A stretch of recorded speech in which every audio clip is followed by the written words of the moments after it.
We are told that we were made in the image of the divine. Sometimes I think that means we started out as trees. We are told that God is nearer to us than our breath. Sometimes I think that means that God was the soil that nurtured our roots and the rain that showered upon our leaves and the sun toward which we turned our branches. Maybe once the goddess was lonely in her rich earthen home, so she grew us up and trimmed our leaves down to reveal hands and shoulders and hips and faces. And maybe our hair was like weeping willow and holly and short needles of spruce. She held us in the dark safety of her earth, and we bathed our faces in the drenching light of the sun. Perhaps, back when we were trees, we talked with her in great rustling sighs and soft, raspy whispers, and swayed in the wind and delighted together with our mama goddess in the movement.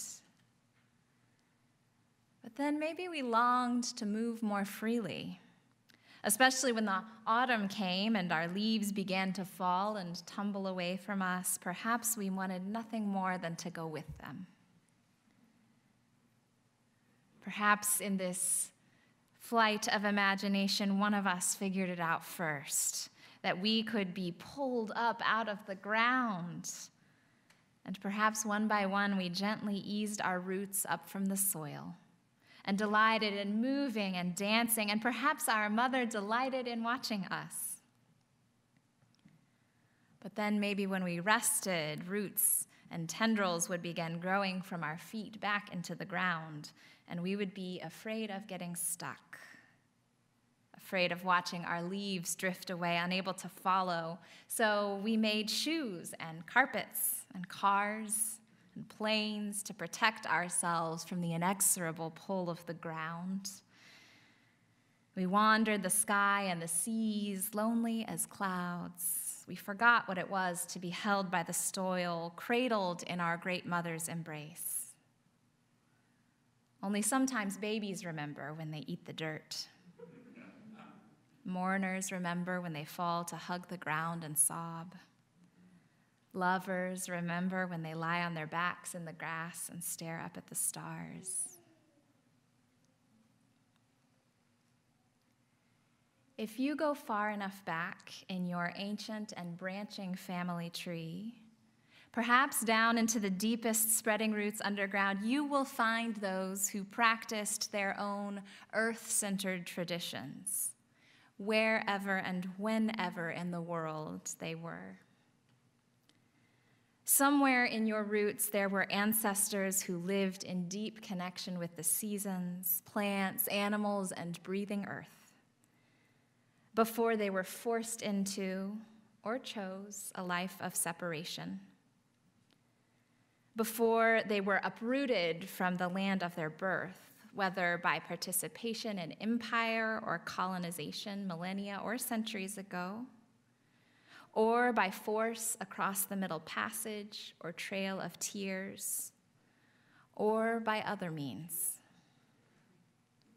Before our ancestors were uprooted, they were deeply connected to the rhythms of the earth and its creatures just exactly where they were. And although I began my reflections this morning with a lyrical and romantic imagination of that rooting, this was not always so much a romantic choice as a desire, as a dire necessity.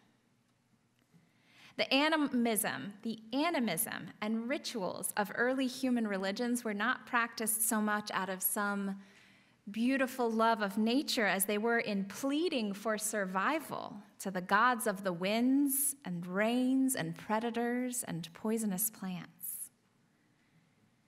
For the earth is our beloved mother and creative partner. But the earth has never been only that.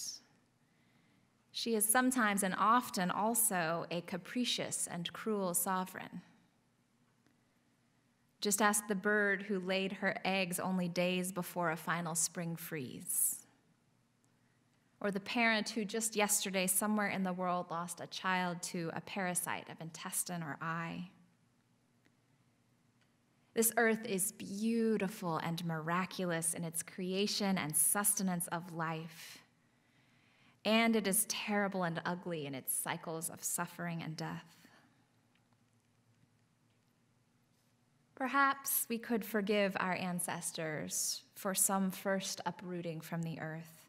Perhaps they wanted not only to chase their falling leaves, but to shelter from the brutal wind.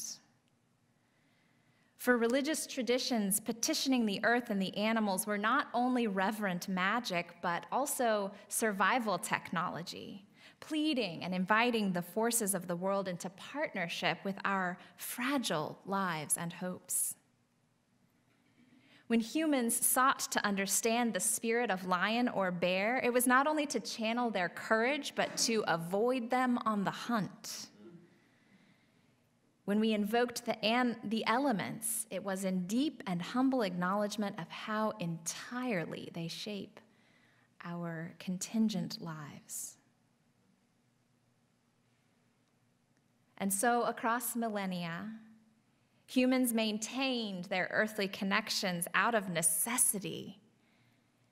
And at the same time, they improved their survival strategies, usually at first through collectivism and cooperation, successful strategies. And perhaps for a time, our ancestors found a tenuous peace with the earth.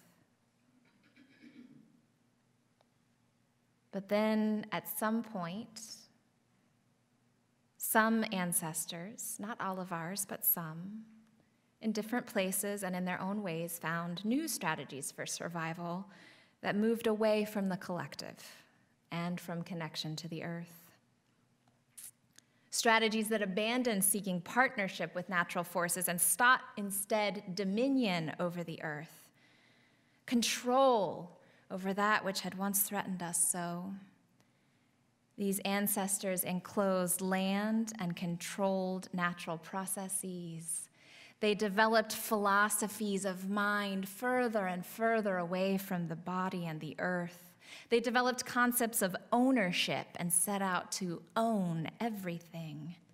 They built and automated and developed great systems of thought and action that made it easier to live, but that also moved us apart from one another and the cycles of the earth in their pursuit of control. This survival strategy seemed to work for some for a while, but it is clear now that any strategy of separation or plunder builds upon false ground.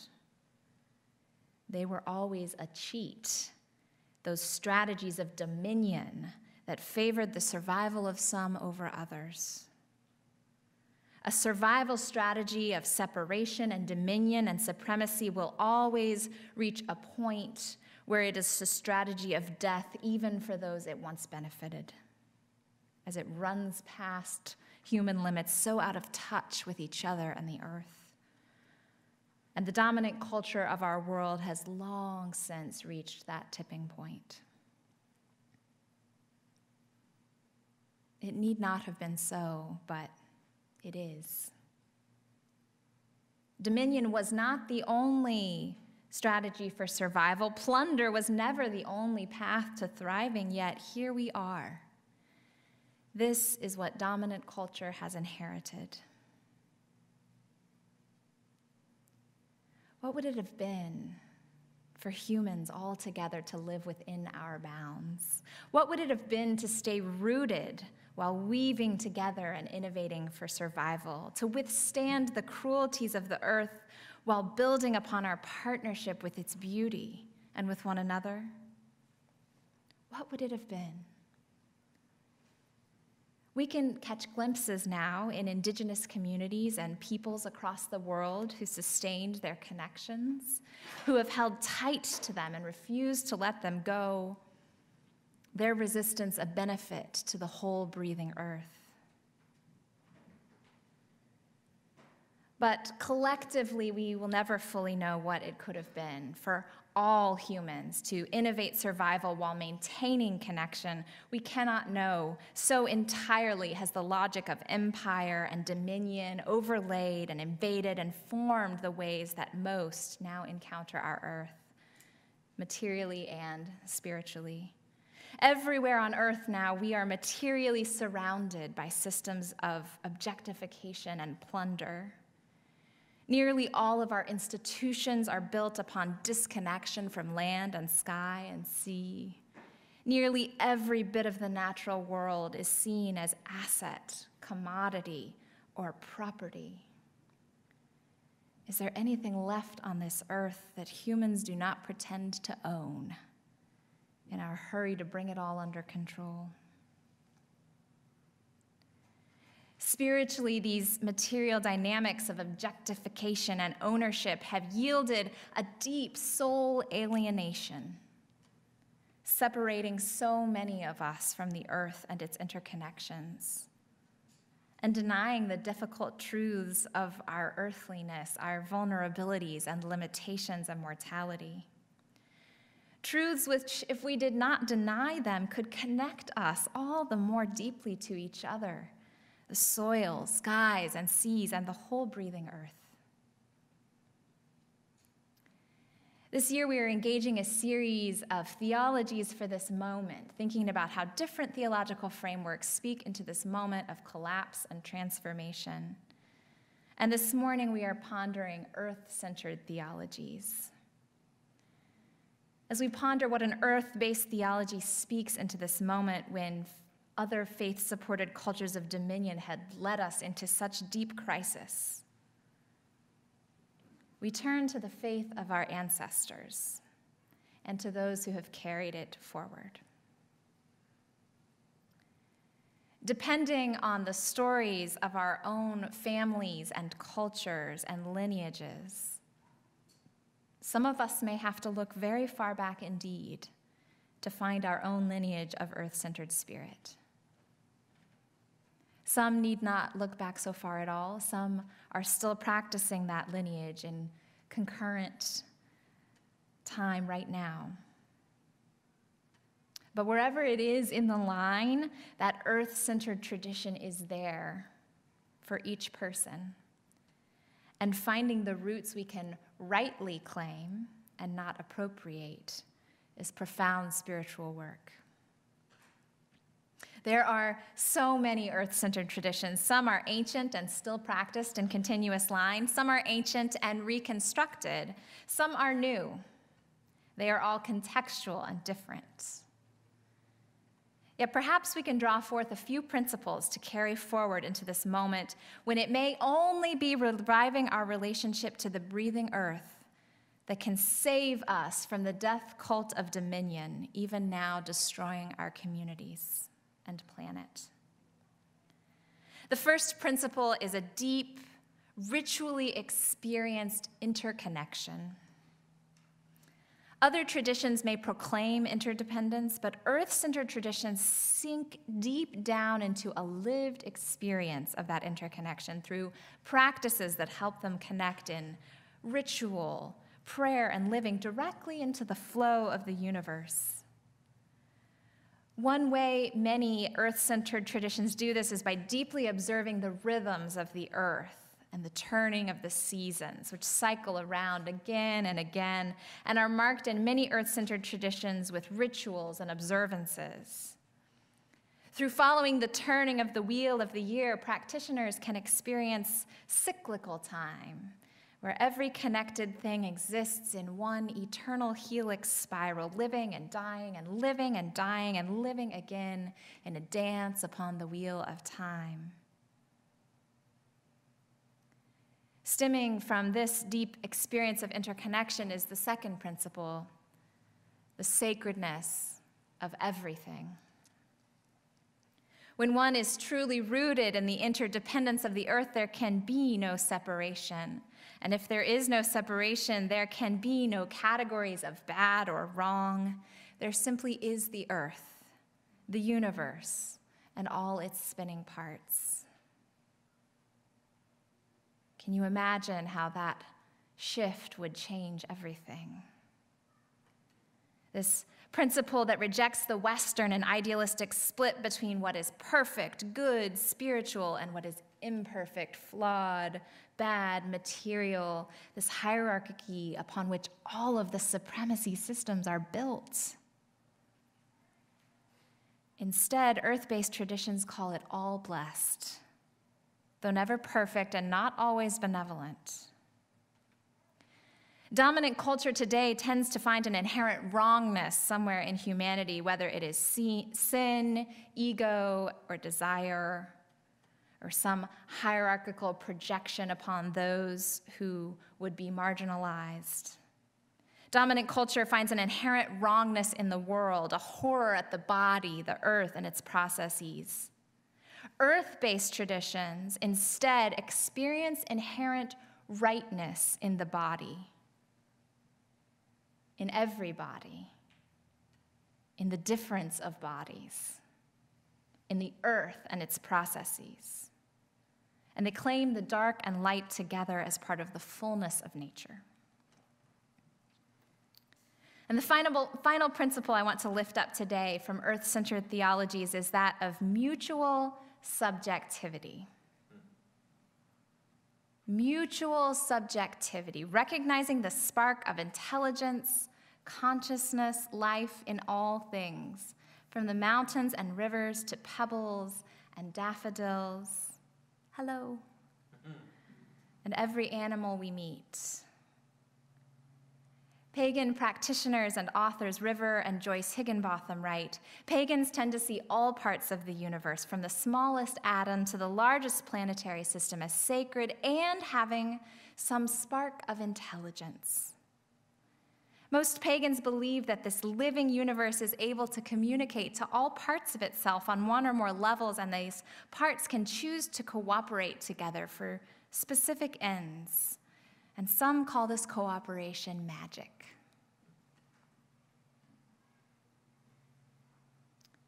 This principle of mutual subjectivity tends to be the most troublesome to rational Unitarian Universalists among us, many of whom are happy to commune with the beauty of nature, but would feel very silly asking the grass if it is ready to be cut, or practicing magic, or having a conversation with a daffodil in its tender face, or connecting with the consciousness of a stone. To this discomfort, I reply with curiosity. Has our philosophical and rational objectification of all that is not human gotten us into all this mess in the first place? Do we not, when we see something as object, feel free to use it for our own ends? And what might happen if we saw things instead as deeply subject? Perhaps that in us which finds mutuality and mutual subjectivity silly or childish is the voice of empire bred into us. Perhaps it is exactly finding subjectivity in every stone and flower and animal and person, because don't those dominion cultures suck the subjectivity out of fellow humans too? Perhaps that is what will lead us back to where justice can be found, to where right relationship with the living, breathing earth can be found, all wrapped up together. Perhaps in rustling conversation with the trees, we can find our roots again, deepen into our connection with the world and with each other and our difference, and thrive with the best of our survival innovations, rooted in reverence and mutuality with the earth. So here's how I hope our story ends. Eventually, we remembered that we were once babies who ate the soil. We once mourners who hugged the ground, once lovers who lay on our backs in the grass, once trees, strong and pliant. And we decided to grow and build alongside and with the earth to help each other thrive. We worshiped the wind as our partner, and she helped us power our lives. We worshiped the sun as a source, and he resourced us. We revered the animals and plants as our siblings, and joined in their living cycles, and our souls were restored. Perhaps one of us remembered first the joy of deep roots and tall swaying branches and took off her shoes and felt the tendrils grow down from her feet into the earth. And then perhaps more of us began to remember the embrace of soil and grow ourselves roots again. Still, sometimes we would pull them up, for there's a need to dance and move about, but always we would find a place again to stop and stay and sway with the wind and have rustling conversations with the whole breathing world. Will we reach this ending to our story? Can we still? I don't know, but I do know that a sacred, subjective, living world is out there awaiting you. So let us join with it in the conversation. And let us hear an anthem by Jim Scott from the Joy Boys.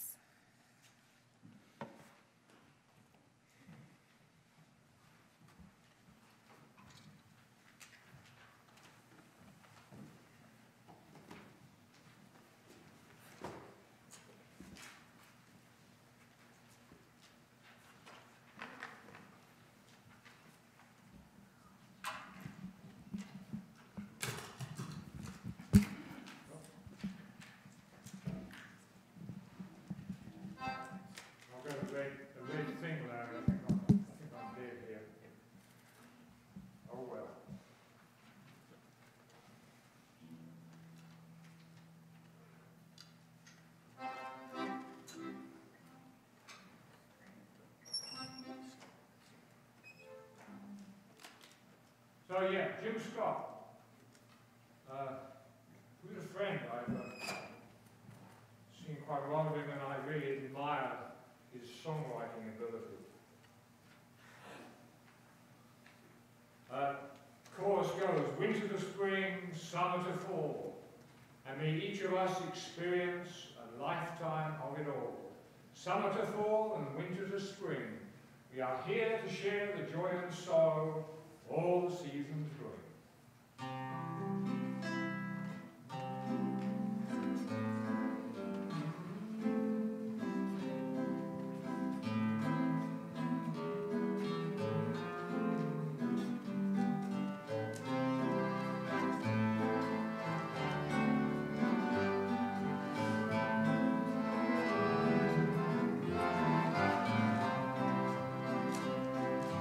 Breezing slash the branches with the sound of violins, and blossoms of percussion as the orchestra begins.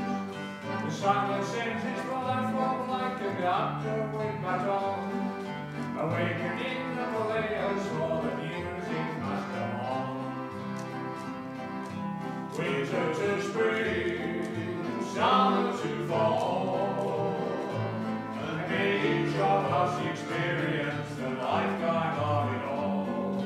Summer to fall and winter to spring, we are here to share the joy and sorrows all the seasons bring. All the seasons bring. The birds comprise the woodwinds, great animals the grass, and higher pastures flit between the flowers and the grass. In silent grace the waterfolk surrender to their dance, within their fluid theatre so as not to break the trance. Winter to spring, summer to fall, and may each of us experience the lifetime of it all. Summer to fall and winter to spring, we are here to share the joy and sorrows all the seasons bring. All the seasons bring. From mud and water we have come to make the earth and sky, the plants and fish and birds and beasts and the baby you and I, to learn the dance of harmony and the lesson of all to share, of alive living circles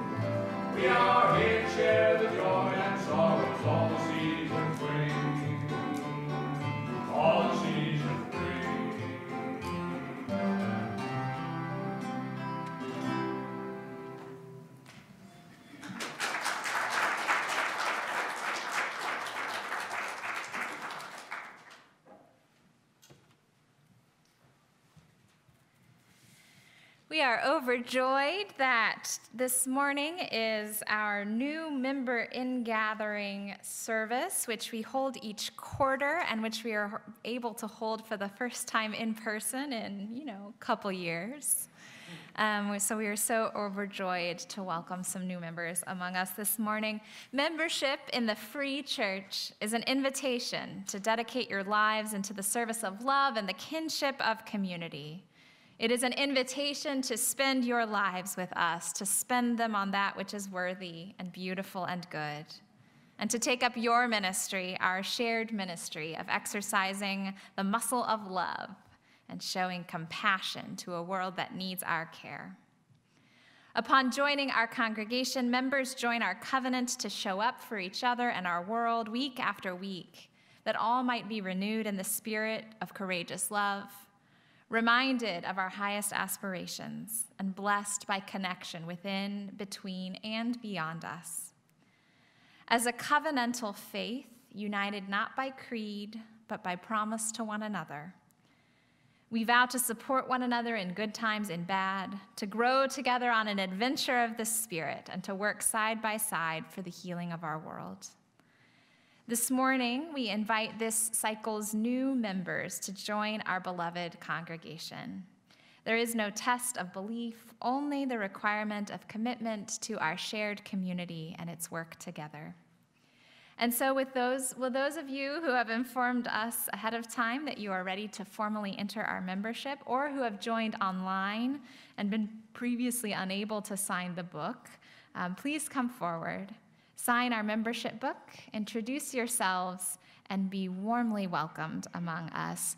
Bring with you, if you will, the blue insert that has the covenant for new members on it. And congregation, you can pull out yours for a little bit from now.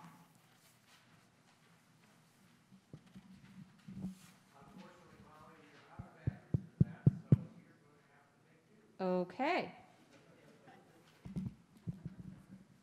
All right, so what we're going to have you do then is we're going to have you new members go sign the book and then come over to the pulpit. And if you'd like to say just a brief word of introduction from the big stage up here, we would love to welcome you in that way.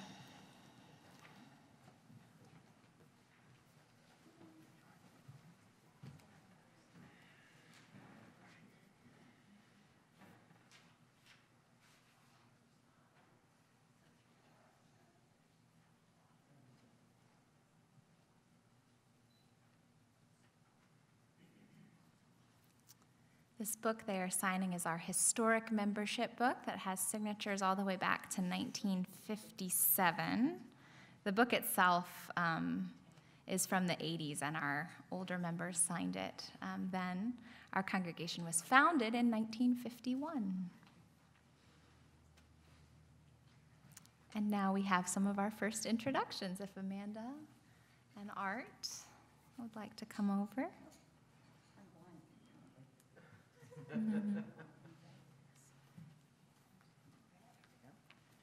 Just a brief hello, whatever you want to say about yourself. Hello. I'm Amanda Smith. We started coming when Violet became the music person, because she and Phil are dear friends of ours, and we found we love the community. So thank you for welcoming us.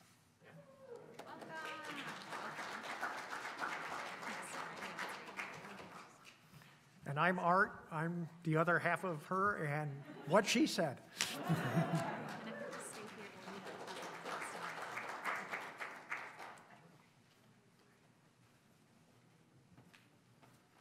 Good morning. My name is Jordan Alexander. I've been coming for about 4 or 5 months. I love this church, and I'm looking forward to being part of the community. Thank you.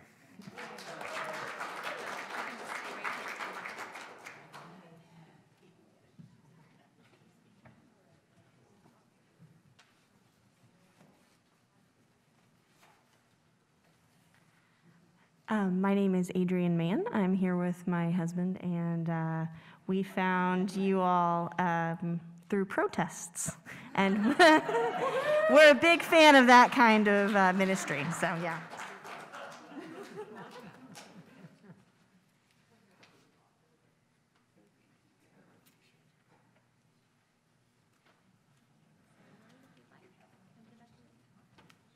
My name's Doug. I'm the husband that Adrian just mentioned. And yeah, we were at protests. Molly was there. We heard what she said, and we followed her here. So thank you.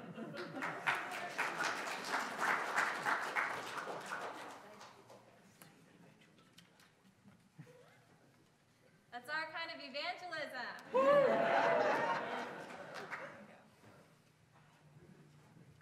Kevin McKiernan, and I started attending back when about the time the pandemic started, and starting to get active, and I enjoy my activities so far. Thanks for welcoming me.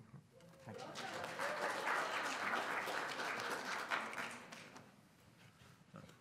Hi, my name is John Brennan. My wife and I, we've joined the church. We've been attending online since last January, and we really like the community.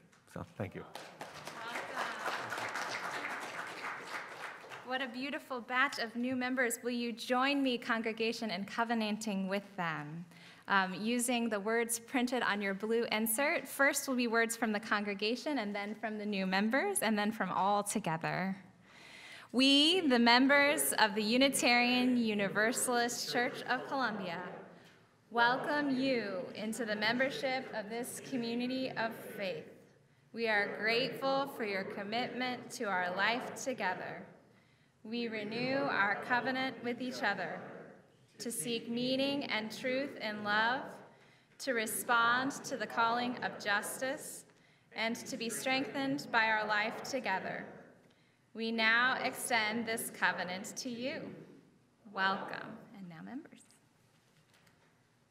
I freely enter into membership in the Unitarian Universalist Church of Columbia, accepting all of the rights and responsibilities therein. As I am able, I promise to bring my whole self to this congregation and to give and receive in the spirit of gratitude and hope. I join in this community's covenant to seek meaning and truth in love, to respond to the calling of justice, and to be strengthened by our life together. And now all, having affirmed one another and renewed our covenant, we now dedicate ourselves once more to our faith of courageous love and our community of radical welcome and deep connection. Let's warmly welcome our new members.